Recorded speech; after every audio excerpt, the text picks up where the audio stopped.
जो शताब्दियों तक रही सूर्यवंशियों की राजधानी, प्रभु श्री राम की जन्मभूमि, धर्म नगरी अयोध्या।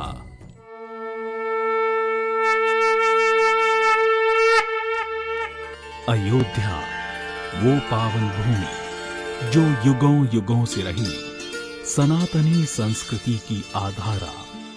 भारत की सप्तपुरियों में सर्वप्रथम गिनी जाने वाली ये नगरी सरयू नदी के तट पर अवस्थित है। त्रेता युग में इसी पावन धरा पर भगवान श्री हरि विष्णु ने मर्यादा पुरुषोत्तम भगवान श्री राम के स्वरूप में जन्म लेकर न सिर्फ इस धरती अपितु संपूर्ण मानव जाति का कल्याण किया।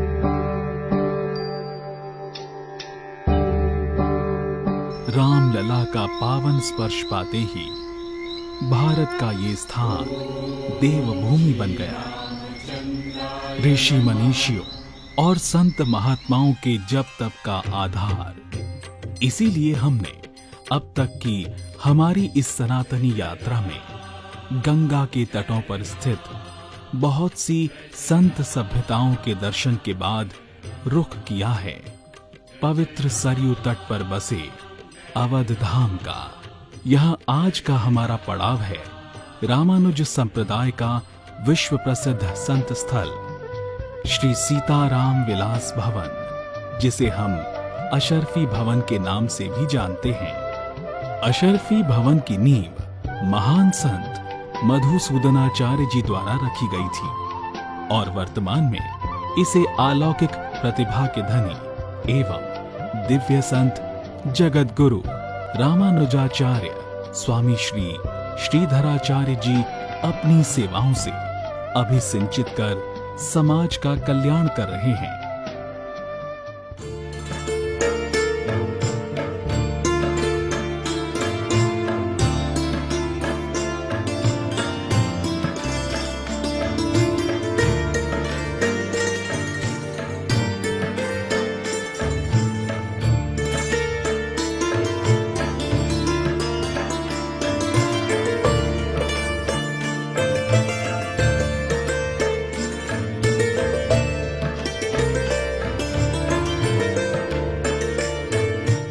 श्रीधराचार्य जी का जन्म श्रावण मास के कृष्ण पक्ष में 7 जुलाई 1974 को चित्रकूट धाम के ग्राम दक्षिण शरीरा में हुआ। बाल्यकाल से ही अकूत प्रतिभा के धनी श्रीधराचार्य जी का मन छोटी सी उम्र में ही सामाजिक मोह माया से विरक्त हो गया और मात्र 10 वर्ष की आयु में संन्यास ग्रहण कर जगत गुरु रामानुजाचार्य स्वामी श्री माधवाचार्य जी के पावन सानिध्य में रामनगरी अयोध्या आ गए। 11 वर्ष की आयु में गीता शिरोमणि की उपाधि से अलंकृत व संस्कृत के गूढ़ ज्ञाता इस बालक श्रीधराचार्य की ओजस्विता, ज्ञान व विनम्रता जैसे अनेक गुणों से प्रभावित होकर स्वामी माधवाचार्य जी महाराज ने 1995 में इन्हें अशर्फी भवन का युवराज मनोनीत कर दिया। भारतवर्ष की संत सभ्यताओं के इतिहास की अविस्मरणीय घटना तो तब हुई जब स्वामी श्री माधवाचार्य जी के परम पद प्राप्त हो जाने के बाद प्रधान संत समाज की गरिमामयी उपस्थिति में 2 अगस्त 2006 में इन्हें जगत गुरु रामानुजाचार्य के महान पद से विभूषित किया गया। जगत गुरु रामानुजाचार्य वैकुंठवासी पूज्य श्री माधवाचार्य जी महाराज ने हमें सन 1995 में अशर्फी भवन का उत्तराधिकारी चयन किया था। हम भी जब 10 वर्ष के थे तभी इस श्री अवध में आ गए थे अध्ययन करने के लिए। फिर पूज्य गुरुदेव के सानिध्य में अध्ययन किए, फिर यहाँ से कई जगह अध्ययन करने के लिए गए और फिर यहाँ पर 2006 में जब महाराज श्री का परम पद हुआ, वैकुंठवास हुआ, देश के विभिन्न भागों से पधारे हुए जगत गुरु महानुभावों ने जगत गुरु रामानुजाचार्य पद पर हमें स्थापित भी करते हैं। विश्व में सबसे कम उम्र में जगत गुरु रामानुजाचार्य बने स्वामी श्रीधराचार्य जी ने अपने जीवन का क्षण क्षण नर नारायण सेवा में समर्पित कर दिया है। कामना मैली होने न पावे कोई भावना। ब्रह्म मुहूर्त में सूर्य देव के आगमन के साथ ही जगत गुरु पहुंच जाते हैं पतित पावनी सरयू के घाट पर, जहां वे सरयू में स्नान कर अपनी दिनचर्या आरंभ करते हैं।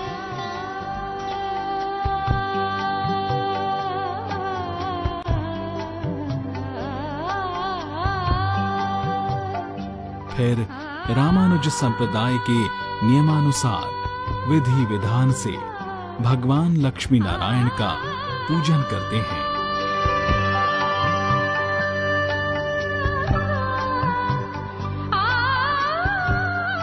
ईश स्मरण करते स्वामी श्रीधराचार्य जी महाराज बड़ी ही अलौकिक मुद्रा में दिखाई देते हैं।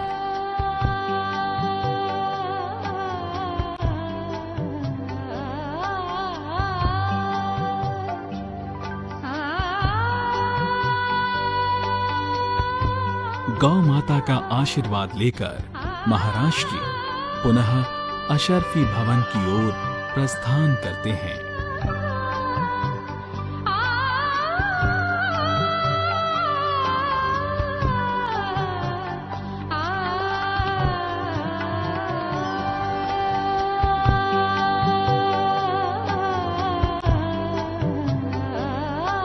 यहाँ पहुंचकर महाराज जी चंदन व रोली के मिश्रण से रामानुज संप्रदाय की पहचान तिलक को स्वयं के मस्तक पर लगाते हैं।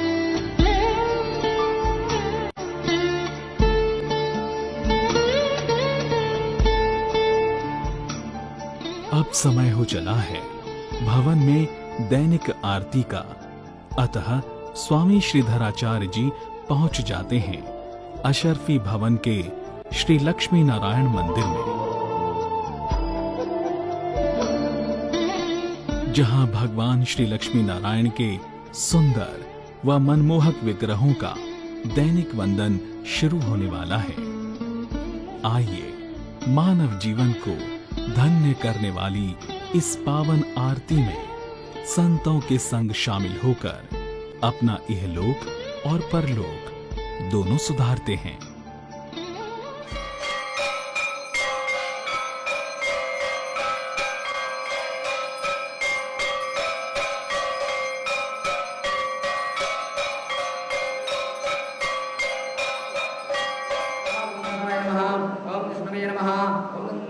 ऐसे दृश्य मानव जीवन में बड़े भाग्य से देखने को मिलते हैं जब गुरु और गोविंद दोनों समक्ष दर्शन दे रहे हों।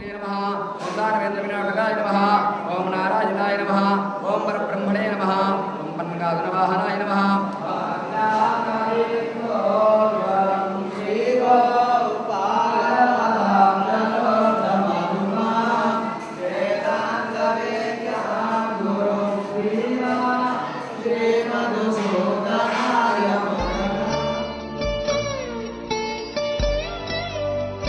दैनिक पावन आरती के बाद अब समय हो चला है पठन पाठन व शिक्षा दीक्षा का, अतः आइए स्वामी जी के साथ चलते हैं आश्रम में स्थित गुरुकुल में, जहां दैनिक रूप से छात्रों को वेद आधारित प्राचीन वैदिक शिक्षा दी जाती है, जो इन शिक्षार्थियों के जीवन में ज्ञान और संस्कार का संचार करती है।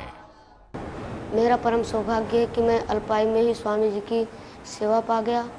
मैं बहुत प्रसन्न हूँ कि ठाकुर जी की एवं स्वामी जी की सेवा मुझे मिली। मैं स्वामी जी के साथ रहते रहते काफ़ी शिक्षा ग्रहण कर चुका हूँ और करने की जिज्ञासा रखता हूँ।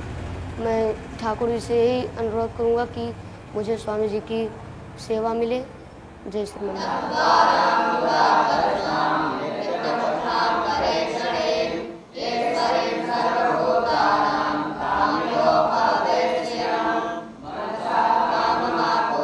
गुरुकुल में दैनिक रूप से स्वयं शिक्षा देते महाराज श्री श्रीधराचार्य जी ने हमें बताया कि यहाँ अभ्यर्थियों को संयम, व्रत, तप आधारित शिक्षा प्रणाली से आत्मिक चरित्र मजबूत करने की शिक्षा दी जाती है। इस गुरुकुल की एक और सबसे खास बात है, यहाँ गरीब, असहाय व अनाथ बालकों को शिक्षा के साथ भोजन व आवास भी बिल्कुल मुफ्त मुहैया कराया जाता है। बालकाल से ही यहाँ आश्रम में अध्ययन करते हुए इस संस्था के सेवाओं का उपभोग कर रहा हूँ। इस संस्था में यहाँ पर जैसे जो अपने घर में जिन बच्चों का पालन पोषण नहीं हो पाता है, उनको पूज्य स्वामी जी यहाँ पर ला करके उनके समुचित विकास के लिए अध्ययन, अध्यापन और यहाँ रहन, आवास, सारी व्यवस्थाओं का देखरेख करते हैं।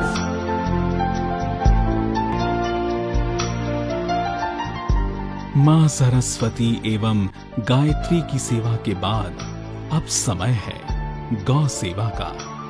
अतः महाराज श्री दैनिक रूप से स्वयं गौ माता की सेवा कर उन पर अपनी स्नेह वर्षा करते हुए अति प्रसन्नता का अनुभव करते हैं।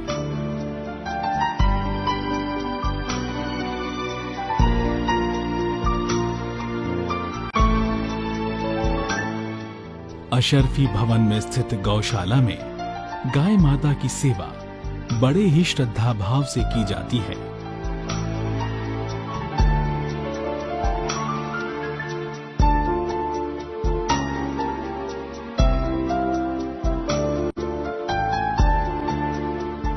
सज्जनता एवं दया मूर्ति महाराज श्री सेवा को सबसे बड़ा धर्म मानते हैं। अशरफी भवन के दरवाजे गरीबों, असहायों एवं संत महात्माओं के सेवार्थ सदैव खुले रहते हैं।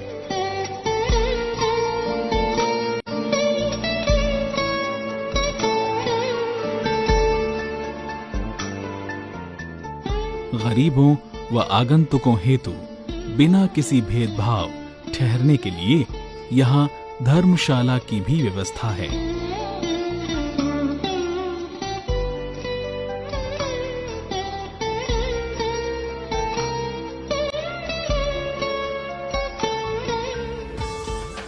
आश्रम में दैनिक रूप से भंडारे का आयोजन होता है, जहां सैकड़ों की संख्या में लोग एक साथ बैठकर भोजन करते हैं। यहां तक कि स्वयं जगत गुरु स्वामी श्री श्रीधराचार्य जी दान भी देते हैं।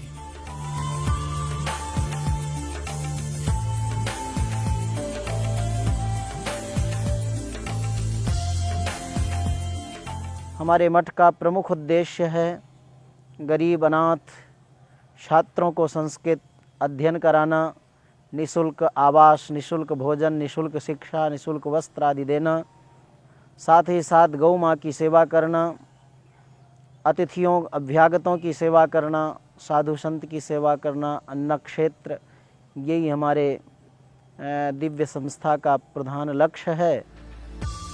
अशरफी भवन की सेवा में पूर्ण रूप से समर्पित जगत गुरु रामानुजाचार्य स्वामी श्री श्रीधराचार्य जी महाराज समाज सेवा से जुड़ी अन्य कई संस्थाओं के भी अध्यक्ष एवं संचालक हैं। इसके अतिरिक्त महाराज श्री आदिवासी क्षेत्रों में ज्ञान, वस्त्र और अन्न दान कर भारतीय संस्कृति की भी रक्षा कर रहे हैं।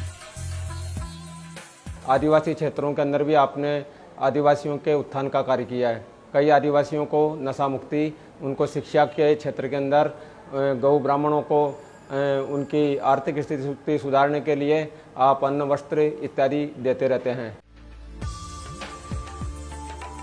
संतों का जीवन बड़ा ही प्रेरणादायक होता है। सबके श्रद्धेय होकर भी बड़े ही सेवाभावी होते हैं ये साधुगण। कुछ इसी तरह के साधु हैं हमारे श्रीधराचार्य जी, जो ज्ञान का भंडार होने के बाद भी जल की तरह निर्मल और सरल हैं। अशर्फी भवन में आने वाले प्रत्येक व्यक्ति की उन तक पहुंच बिल्कुल सहज है।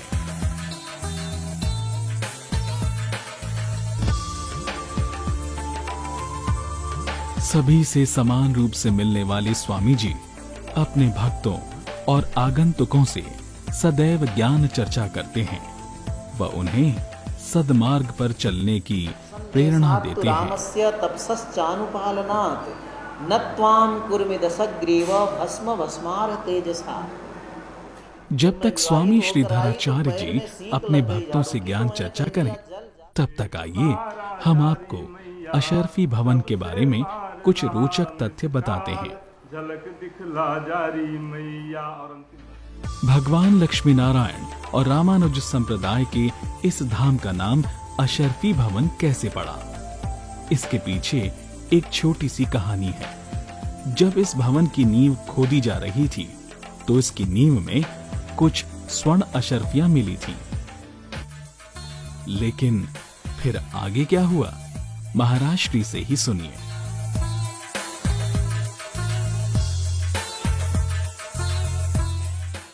नींव खनते समय सोने की अशर्फियाँ निकली थीं और उसके पीछे भी एक बड़ी घटना हुई। हमारे महाराजा श्री श्रीरंगम में दक्षिण भारत में थे। उसी समय जो मजदूर थे, ठेकेदार थे, काम करने वाले कामगर लोग थे, वे लोग उन सोने की अशर्फियाँ लेकर के आपस में बांट लिए। जब महाराजा श्री को पता चला और श्रीरंगम से यहाँ पधारे तो उनको बुलाया गया, तो लोगों ने नकार दिया। तो भगवान का चमत्कार कहिए या महाराज श्री की एक तपस्या कहिए कि उन लोगों को ऐसी बीमारी, ऐसी अस्वस्थता हुई, जब उनके ऊपर विपत्ति आई तो सभी लोगों ने उन सभी स्वर्ण अशर्फियों को लेकर महाराज श्री को अर्पण किया। तब महाराज श्री ने ये समझ लिया यह द्रव्य दूषित है, इसको रखना ठीक नहीं। तो सभी स्वर्ण अशर्फियों को बेच दिया और उससे अयोध्या के साधु महात्माओं का कई दिनों तक भंडारा किए। तब से हमारे इस लक्ष्मी नारायण मंदिर या सीताराम विलास भवन को लोग अशर्फी भवन इस नाम से जानने लगे। दिन ढलने को है और अशर्फी भवन में फूट पड़ी है ध्वनि घंटे घड़ियालों की। समय हो चला है संध्या की मंगल आरती का। भगवान लक्ष्मी नारायण के दिव्य विग्रहों के समक्ष खड़े होकर पुजारीगण आरती कर रहे हैं। आइए हम भी कुछ क्षण के लिए प्रभु का वंदन करते हैं।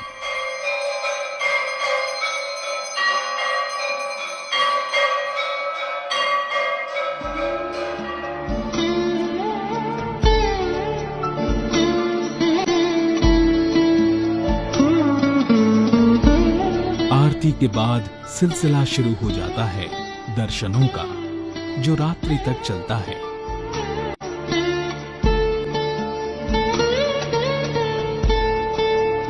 अब समय हो चला है रात्रि सत्संग का। अतः स्वामी श्री श्रीधराचार्य जी भी लक्ष्मी नारायण मंदिर में आ जाते हैं। वाद्य यंत्रों के साथ सत्संग प्रारंभ होता है। अब सिलसिला चलेगा मधुर भजनों का।